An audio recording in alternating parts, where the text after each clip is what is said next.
Chapter 8: Physical Education for Children with Disabilities.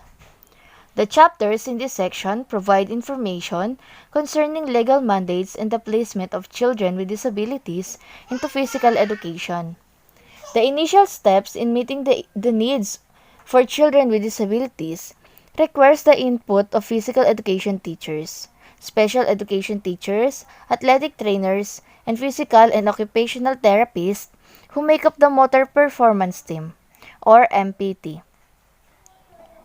This information should facilitate the availability of physical education services. Second, an understanding of individualized education plans, or IEP, that are developed to place children with disabilities in the least restrictive learning environment based on the needs of the child. Third, an understanding of the roles of parents and various administrative professionals in the educational process and input on the MPT. Fourth, a determination of how the child's needs are met through evaluation and assessment in program planning and implementation, and the application of the developmental concepts of physical fitness, movement development, motor skill acquisition, and cognitive and perceptual development when teaching children with disabilities. Causes of disability. First, acquired disability. Acquired disability can be perceived as being caused by uncontrollable behaviors. For example, accident-related injuries, head trauma, spinal injuries, loss of vision, loss of hearing, injured or loss of limbs.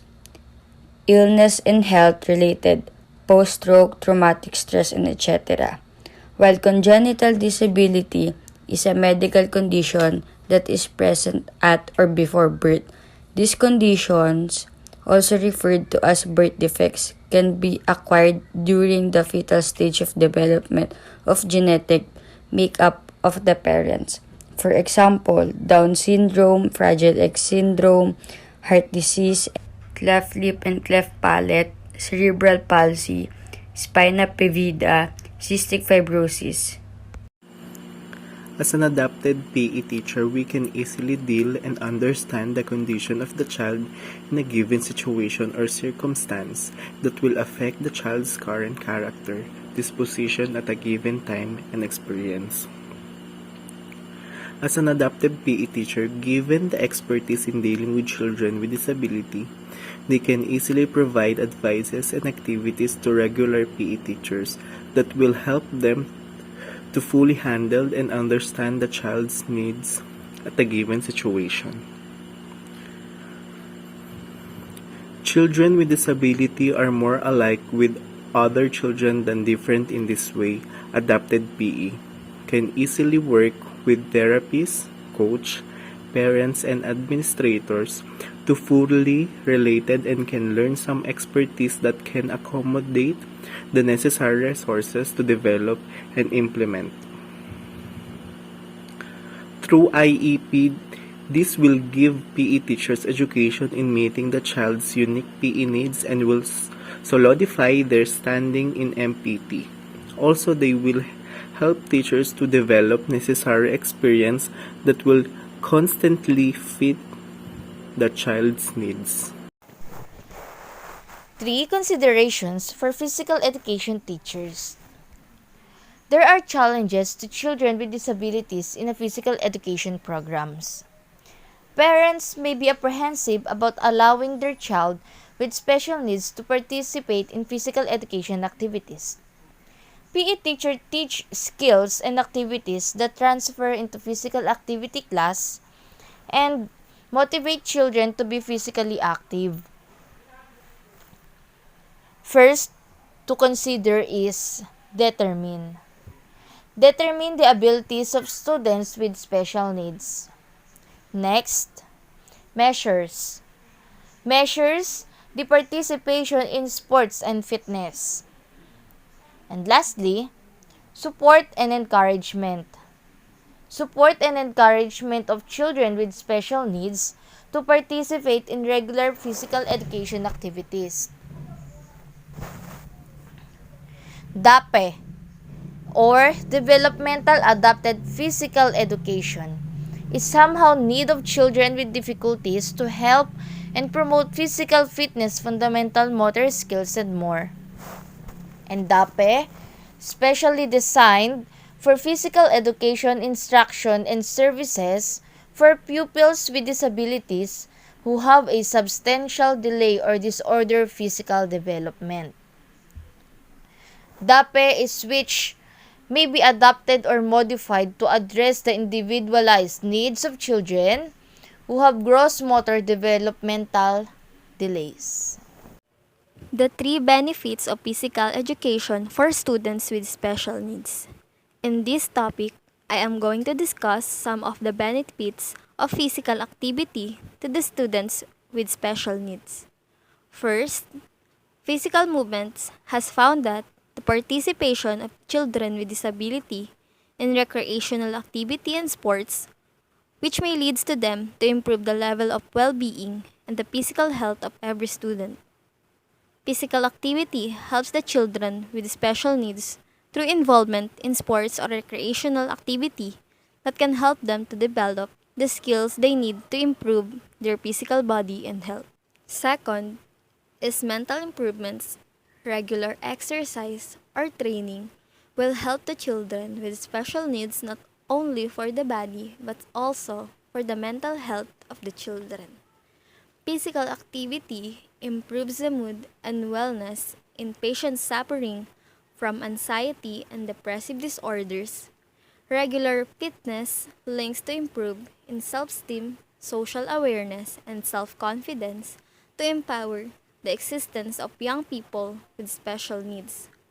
Providing a good communication with children with disability may help to reduce or cope with mental disorders like stress, anxiety, and depression, while giving them encouragement to interact with other students will help and give the children a sense of accomplishment and confidence for students with special needs.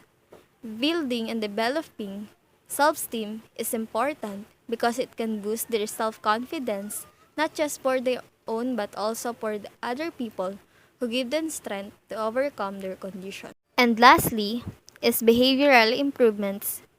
The hands-on nature of physical education leads to cognitive improvements in children with special needs, allowing them to access skills that they couldn't challenge within a traditional classroom setting. Physical education gives the student with special needs an opportunity to give those challenges in learning new things. Sports can be a learning tool that helps the children to practice self-regulation and enhance their decision-making skills. Children with special needs can learn to focus on their goals and can be work on their verbal communication by interacting with peers through sport. Importance of physical education for special needs children.